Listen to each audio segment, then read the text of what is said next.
నువ్వు ఎవరికీ చెడు చెయ్యకపోయినా ఈ బాధ నీకే ఎందుకొచ్చింది? నువ్వు ఎవ్వర్నీ ఏడిపించలేదు, ఎవ్వరి జీవితంలోనూ విషం చిమ్మలేదు. అయినా ప్రతి గాయం నీకే ఎందుకు తగులుతుంది?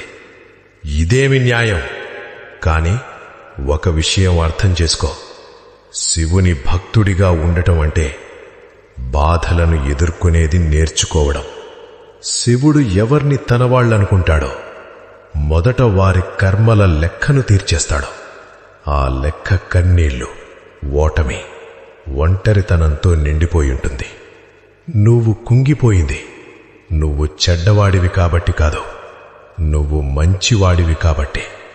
శుద్ధమైనది మాత్రమే కరిగించబడుతుంది. పాపం చేసిన వాళ్ల సమయం కూడా వస్తుంది. కాని శివుని ఆశీర్వాదం పొందినవాడు ముందుగా అగ్ని పరీక్షను ఎదుర్కోవాలి. అప్పుడు మాత్రమే అతను బలహీనుడు కాదు, శివుని యోధుడిగా మారుతాడు. కాబట్టి భయపడకు. నీ కన్నీళ్లు వృధా కాలేదు. నీ లోపల ఉన్న నిజాయితే నీకున్న గొప్ప శక్తి.